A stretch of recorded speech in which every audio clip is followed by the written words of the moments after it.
Hi, I'm Jackie with Military Saves, and thank you for joining us for week 2 of Military Saves Month. We've already had a fantastic month, and today's midday money chat, Save for the Unexpected, is really going to be something fantastic because the military life is full of the unexpected, as you all know. So we're going to talk about how you can prepare for that and how to handle once it does happen, how you can be resilient. So today I am joined by Sharon of FEMA and of Deborah Olvera of the Wounded Warrior Project. Thank you both for joining us today.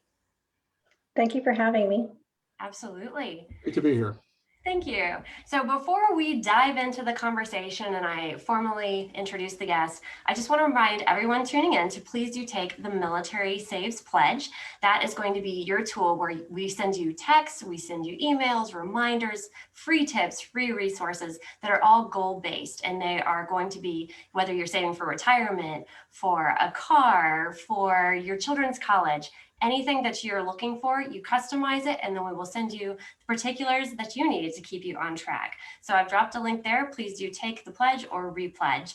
Also, as a great reminder, our friends at Military Families Magazine are donating a $50 gift card of your choice to one lucky viewer today. All you have to do is drop your favorite takeaway in the comments below of our chat, and then we'll pick a winner afterwards. So best of luck. All right, so let's go ahead and get started. I have wonderful guests today that are all about the unexpected. They know what to do, how to handle it, how to prepare, and what to do afterwards. So we're going to start first with Sharon. He is the acting director of FEMA's Individual and Community Preparedness Division, where he supports the agency's efforts to help people prepare for disasters. Mike was born into a military family and grew up on Air Force bases. He has a combined 28 years of service in the Army, Maryland National Guard, the Army Reserve, and is an Operation Iraqi Freedom veteran. He holds 3 master's degrees, one of which was awarded by the U.S. Army War College. Michael, thank you for your service and thank you for joining us today. It's great to be here. Thank you. Absolutely. And Deborah is a financial education specialist at Wounded Warrior Project, and she's worked in the financial industry for over 30 years. She's spent more than 10 of those years working with active duty military and veterans in the financial education field.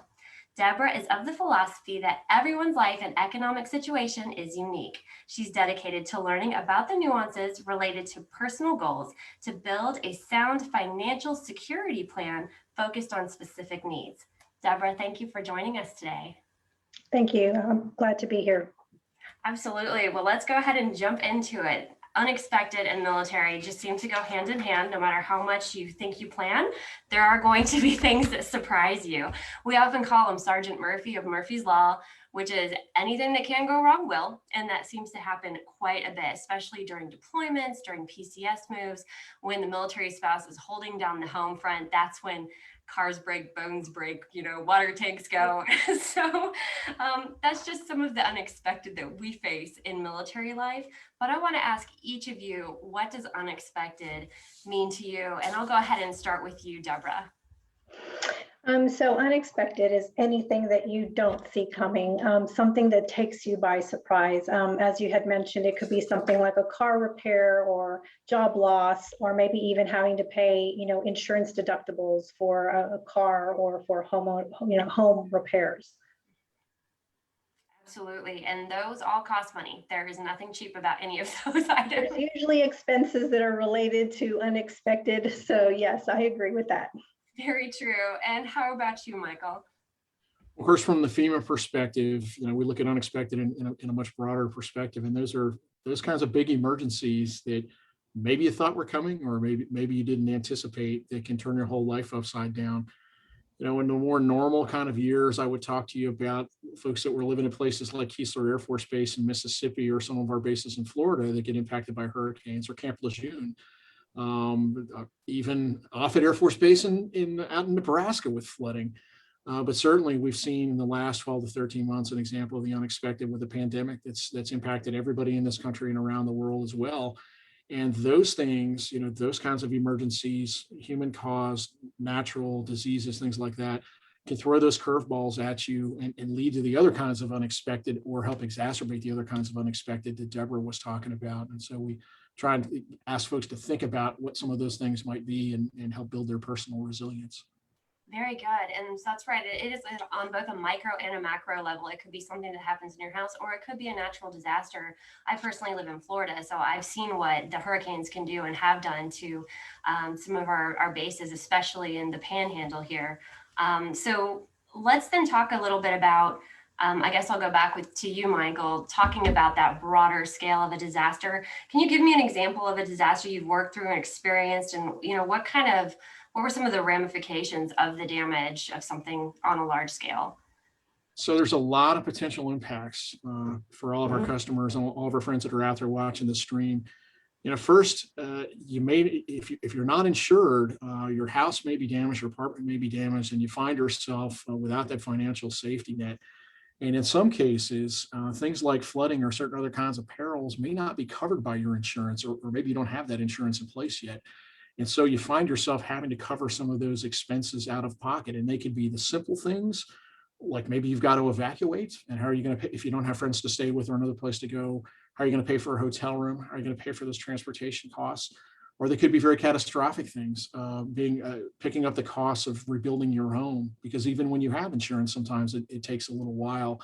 And being able to cover, again, those sorts of things that may be the large scale hurricanes to the small things that you may not expect that cost money and can creep up on you in forms of disaster. From a personal experience, living in Philadelphia a few years ago during one of the wetter spring seasons, all of a sudden I had the experience of having a very flooded basement. Maybe not 2 or 3 feet of water, a couple of inches of water down there, but what it meant was all kinds of carpet had to be pulled up, all kinds of repairs had to be made, and then going back and doing waterproofing. None of those things were covered by insurance, and it presented a significant financial cost to me at that time to try and recover from those things and recover some of that damaged property. And it's not impossible to know every possible thing that could happen to you, but you can look at what your risks might be, try and prepare against those, and then certainly think about being as financially resilient as possible for those big curveballs that life might throw at you. Oh, excellent. Well, I'm so sorry to hear about that flood. I know that's one of those things you can plan for, but at the same time, it's like when you get there, you think, oh, because there are so many more costs than you would have anticipated. How about you, Deborah? Can you think of a specific example of the unexpected and what that looked like? With Wounded Warrior Project, our mission, is to honor and empower 9/11, post 9/11 warriors and their families. And so, we're talking about mainly the veteran population who fit into that category. So we see different types of things, obviously financial disasters, environmental disasters are large, but we see things more that pertain to the veteran. So many of our veterans are dealing with visible and invisible injuries, that was sustained while in service and that impacts their daily lives. So a lot of the financial challenges that we see or that sometimes arise are when some of our warriors or veterans and their family support members, spouses and caregivers, having to help them with those symptoms, help them care for those injuries. So things such as having to miss work for doctor's appointments, or physical therapy appointments, or counseling or therapy appointments, and that can impact their finances, the income that they're receiving. It can even put their jobs in jeopardy.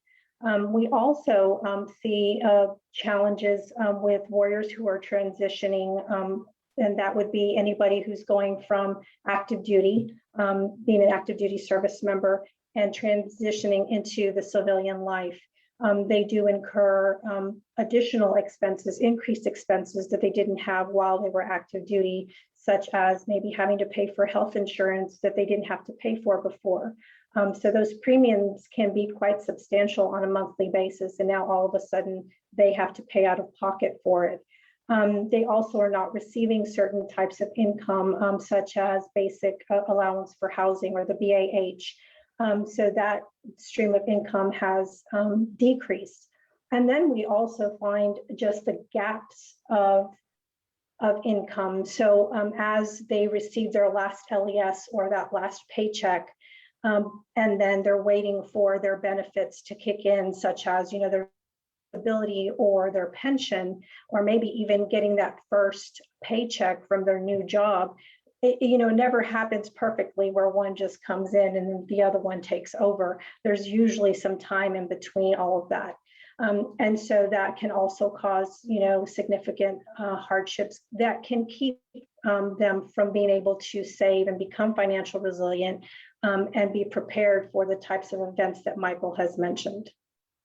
Those are really excellent points, because you're right, when they do transition out, not only are they now covering new costs, even getting civilian clothes because you're not issued uniforms anymore. That absolutely adds up as well. And it's one thing if you're planning to transition out, it's another if, say, you're medically discharged because something has happened in the field or while you were deployed and now you sustained an injury, and that can change your whole long range plan. So I think that's great that you mentioned those. That's absolutely right. So as we talk, as they say, luck favors the prepared. And I mean, there's really not much luck to it, but I think that, being proactive is really the best thing you can do. And I want to ask, for each of your scenarios, what advice do you have so that anyone tuning in can be proactive in case of something unexpected like that, either with their home, natural disaster, or their health? So I'll go ahead and go back to you, Michael. Well, and I want to follow on Deborah, great comments. And certainly that was it's been a few years, but that was most definitely my experience transitioning off active duty to a civilian job. The big changes in having to buy civilian clothes, real civilian clothes, rather than just polo shirts and khakis.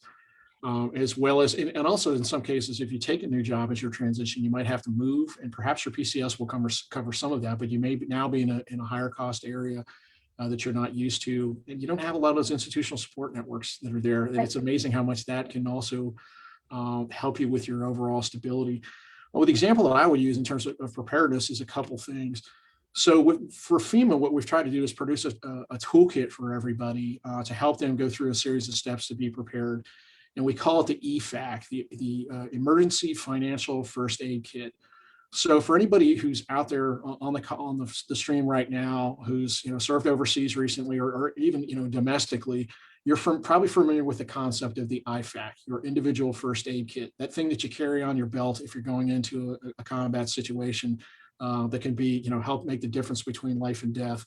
And while the emergency financial first aid kit may not be life or death, well, what it is, and it's available from our website, community.fema.gov/EFAC, EFFAK.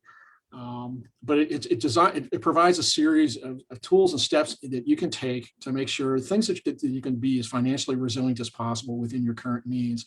And for our military audience, when you look at that EFAC, you're going to say, Mike, I'm already doing a lot of this stuff, because particularly if you've deployed or even as part of your normal preparation, it's the things that a lot of military families that are used to, like having powers of attorney, like having your financial documents in the right kinds of places, so that if the service member isn't available, is deployed, or is hurt, that other members of the family have access to that. Trying to think about ways to do savings, maybe allotments and things like that are normally available through the military as well.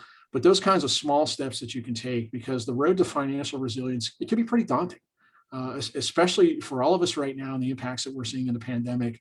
You got a lot of other costs, and you may have family, maybe the service member is still working, but family members may be unemployed, and you're seeing a loss of income, and it may seem insurmountable to start to take that journey.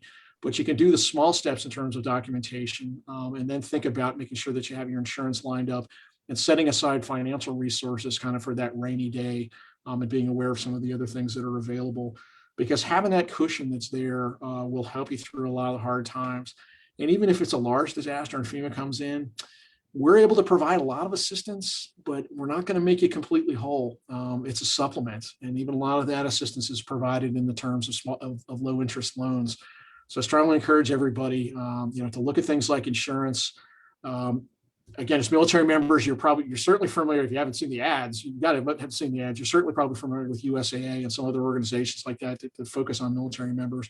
But things like insurance, setting aside a little bit of money, and doing the kinds of things that you would do as part of your normal preparation for deployment or readiness in terms of having your financial house in order, are all steps that can hopefully alleviate some of the stress, the anxiety, and increase your resilience on the event of the big kinds of disasters that I've talked about.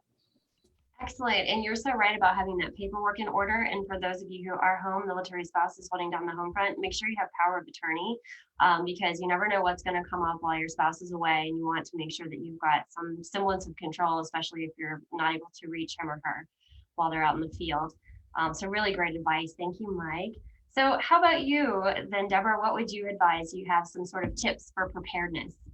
So I am definitely going to ping off of Michael, because that's a little bit part of what I would recommend as well. Of course, he's went into depth in one area, so I'm going to go into depth in another. I love that emergency financial toolkit. I think it's amazing. So you definitely want to know, and I can't stress enough the importance of knowing what your insurance policies cover, and most importantly, what they don't cover. Because as Michael said, you need to find out what's going to make you whole, how you're going to back to what you used to be when, this emergency passes and you're moving on from there, or trying to. Know what your deductibles are. The deductibles are important. I have seen cases where they have homeowners insurance. There's something huge that has happened. The house is uninhabitable, and the insurance can't pay for the repairs because the deductible has to be paid first. And the individual just doesn't have the money to pay that deductible. That deductible, once you get to know what those amounts are, that could be your starting point as to what the financial number or goal that you have for your emergency fund. Also, you'll want to have contact information. Know of emergency contacts like the American Red Cross. Also, people who are your emergency contacts who are willing to help you out if you do have to evacuate. Update those numbers, talk to them again to make sure that they're still willing to assist you and are available. And that way you might mitigate being able to have to pay for, say, hotel stays or things like that, and reduce the cost. Also, if you haven't started an emergency fund, the most important thing is to start. And start with an amount that you can commit to, that you aren't going to tap into, something that's not going to affect your ability to pay, your regular everyday expenses. Review your budget regularly so that you can mitigate any overspending that can cause you to dip into that emergency fund. Anytime you receive additional or unexpected income, which can actually be a good thing, then go ahead and use those things such as bonuses or pay increases, or maybe even your income tax returns, and put those towards your emergency fund so that you can reach your goals sooner, and you will have that peace of mind and be ready and have that level of preparedness that you might need. Excellent tips. And I love that you're highlighting that even though there are amazing resources available for you, it is ultimately our own individual responsibility to make sure we've got a plan for ourselves and for our families. And I agree that having an emergency fund is a wonderful idea. At Military Saves, we recommend that you save automatically, that you just have automatic transfers go into a savings account, a separate one, not a checking account. You can even name the account. Our Midday Money chat guest last week, Dr. Michael Thomas, called it a don't miss out account, because he thought as long as that's there, it's a safety net and he can enjoy life because he knows he's okay. He doesn't have to say, oh no, I won't have money if the car breaks down or if someone gets hurt. That's there as security and for peace of mind. So we recommend that you can either have your employer deposit some of your money into your checking account, some into this additional account, or you can set it up with your financial institution to have automatic transfers. And like Deborah said, the amount, it could be 500 to start with, or 1,000, or it could be a percentage of your income. It's up to you to decide what level you feel comfortable with.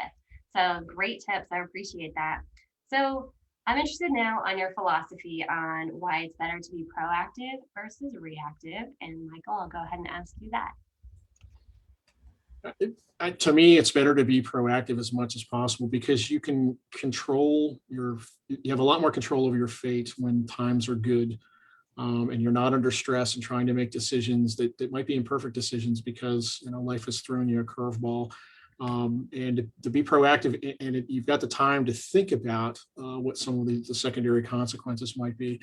When Deborah was talking about insurance and deductibles, it really rang true for me, because as a person transitioning out of the active military, I was looking to, in seeing an income reduction, I was looking to, cut corners wherever I could and save wherever I could. And one of the areas that I initially started off was like, well, I could save X amount per month if I increase the deductible on my car insurance up to, let's say, $500. And it looks like initially, hey, that's more money in your pocket.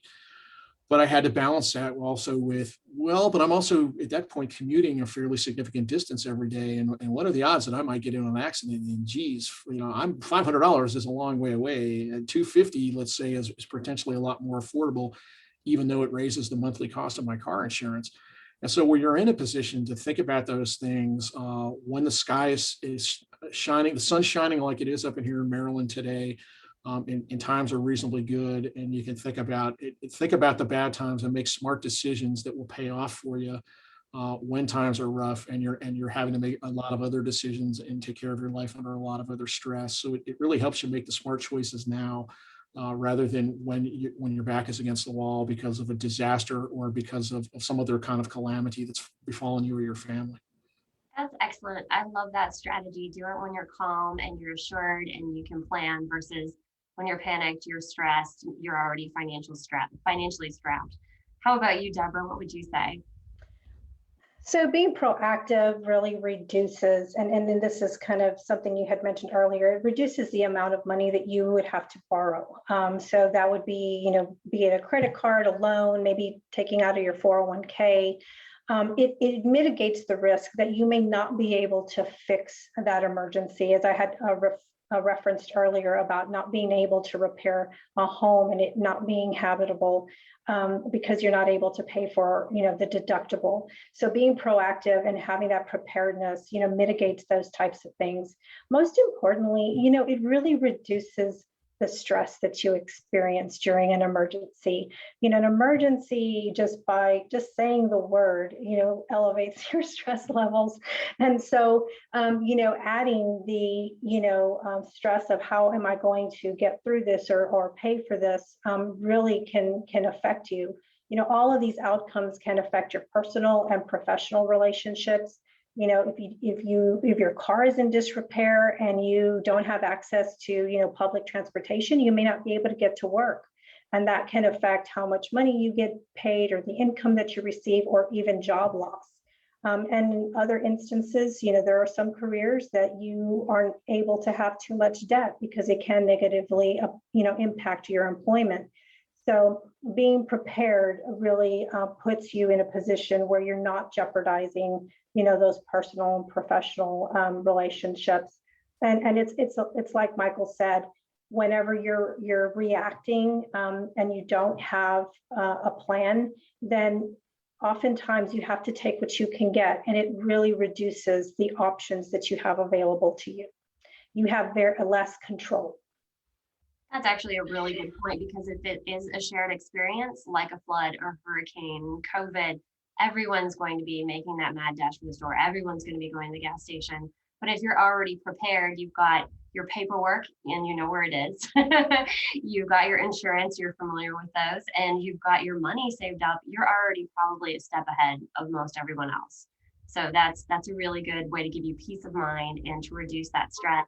And then, as you said, Deborah, if you don't have that emergency savings set aside for a rainy day, you're going to be accruing more debt. So it's already a difficult situation. And now you're charging up a credit card or you're borrowing. And taking that stress away and that cost can really help you in the long term, because you don't want to be paying back interest on this horrible event, for years and years.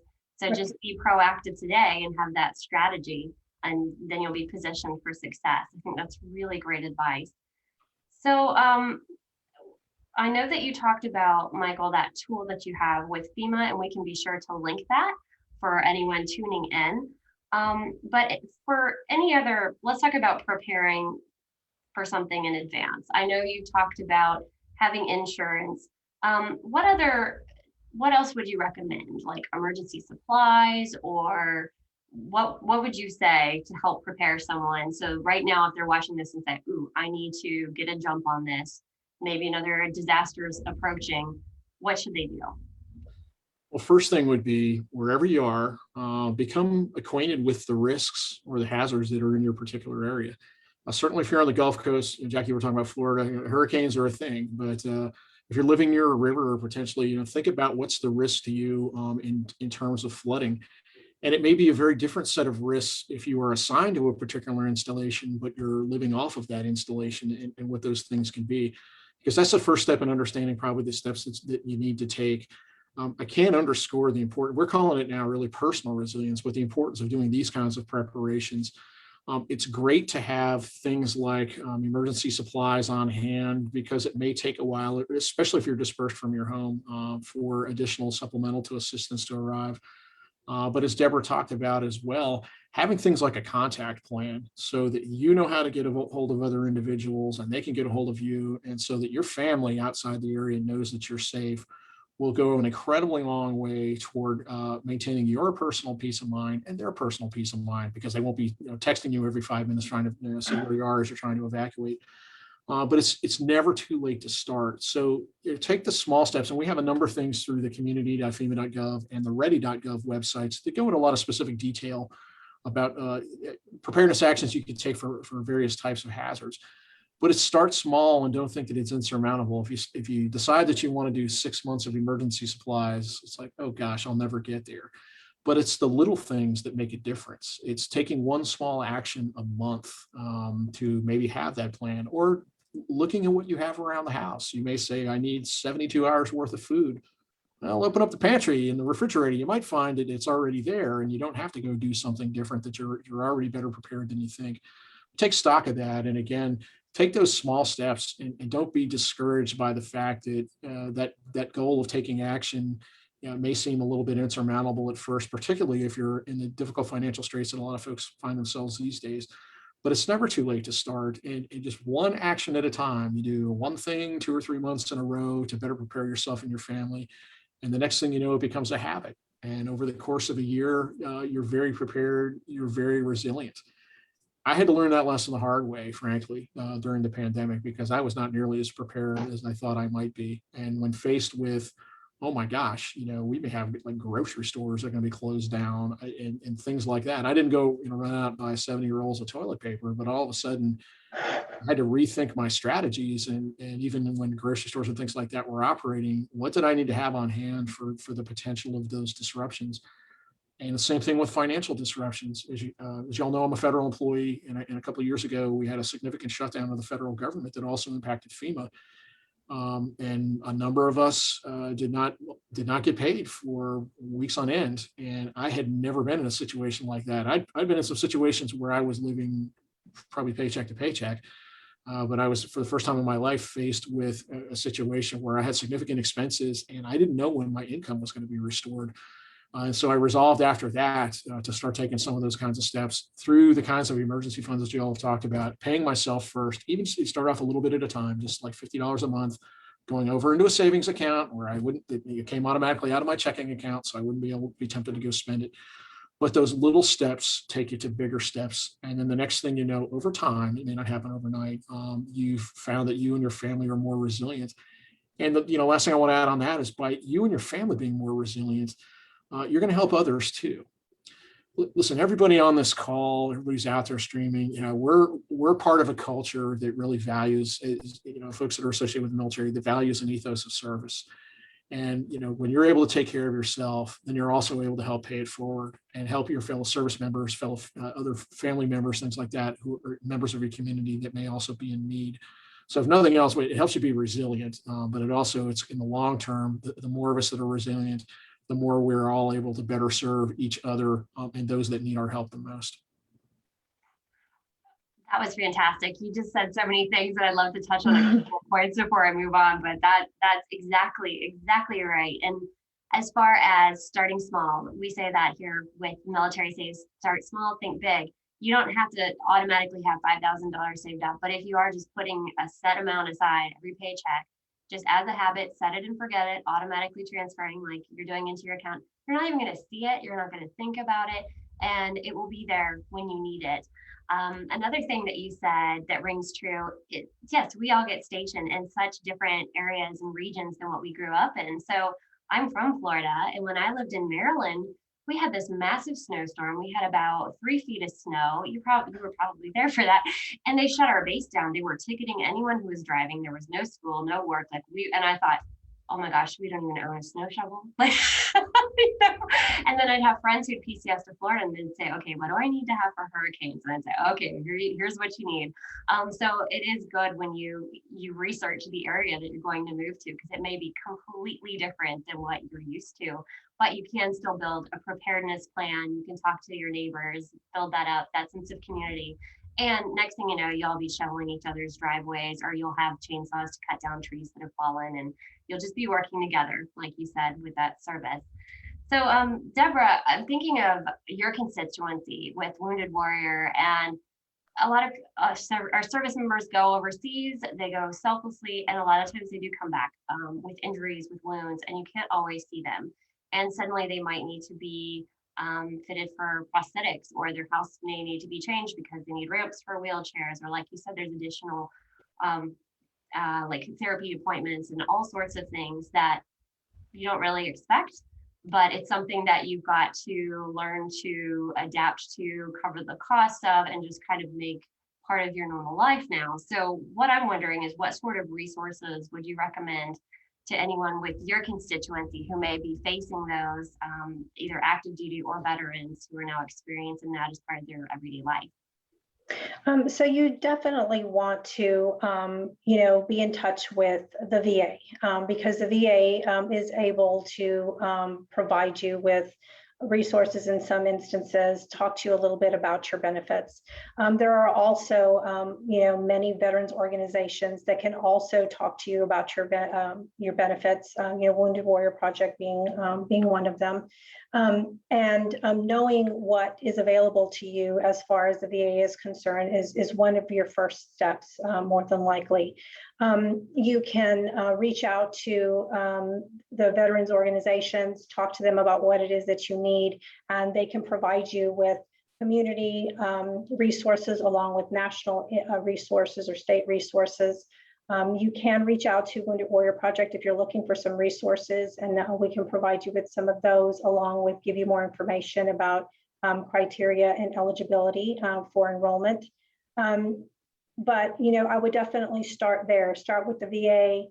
Look into finding out what your benefits are. Oftentimes you'll find that depending on the injury, a lot of that stuff is covered through the VA benefits. So knowing what those benefits are would really be, the first step that I would take, and know what you are entitled to. Wonderful. So it's a mix of preparing yourself individually, making sure you've got everything in order, but then also educating yourself and learning what available resources are there, and not being afraid to utilize them, to reach out, to find that support, both financially and emotionally. I think that's part of this whole package here. Those are wonderful answers. Thank you both so much. So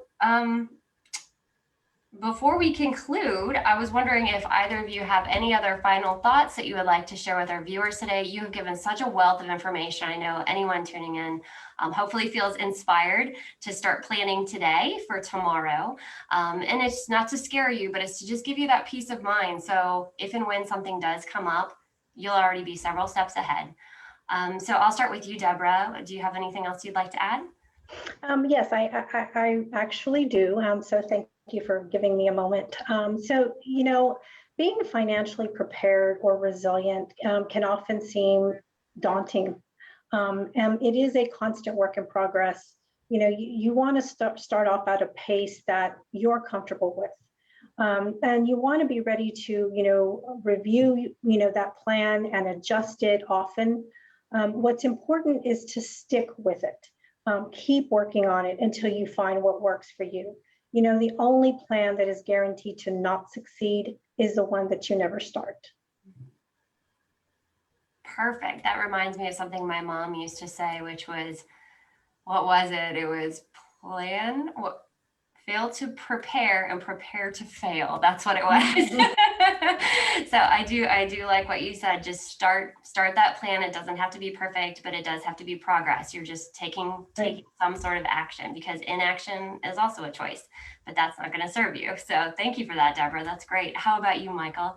I think to follow on what Deborah said, yeah, that the need for perseverance and patience, because especially with your financial resilience, you're sacrificing for one part of your life, from one part of your life, the here and now, for something that may or may not happen. And it can be frustrating and it may be tough to see progress, especially if you're putting, let's say, cash in a savings account. It's not like it's going to, gain 35% interest or something like that. Or, you got smart insurance, but you don't ever have to use it. So do I really need those kinds of things?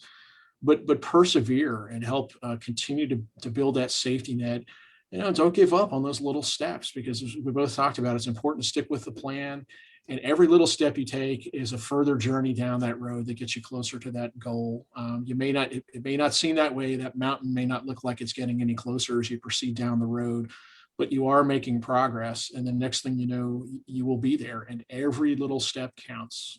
The big steps are great if you can afford to take them, but the little steps count too. And so when you have those FEMA style disasters, maybe that impact yourself and your community, or you have the small things. Your car breaks down in the middle of a PCS move, or there's, your quarters aren't ready, and all of a sudden you're having to find what you have to front money for a hotel room, or you're transitioning out and you need to pay for clothes that were unexpected, or the new area you've gone to, you're living off base and the cost of living is a lot higher. That you're better able to absorb and be ready for those kinds of things because you've taken those tough steps. And I know it's hard, like right now, especially with the pandemic and the financial challenges that so many folks are facing. But just a little now, and we hope the times are certainly getting better for everybody. But you start those little things now, when maybe it's a little more difficult. That when your times start to get a little bit easier, the sacrifice will be easier. And if you need it down the road, it'll be well worth it in terms of your financial stability, but also your peace of mind and your mental health, knowing that you've done everything that you can to prepare yourself and your families. Excellent. Oh, thank you so much, both of you. This is such wonderful information. And for those of you tuning in, do remember to drop your favorite takeaway below that you learned today to enter to win a $50 gift card of your choice from Military Families Magazine. Also, don't forget to take our Military Saves Pledge. I added the link there as well. Thank you so much, Deborah from Wounded Warrior Project, Michael from FEMA. It has been a true pleasure. I appreciate your time today, and thank you for being a part of Military Saves Month. Thank you. Great to be here, everyone. Thanks for your service, both service members and the families out there who serve just as much as the service members do. Thank you so much. And thank you all for watching. Have a wonderful day.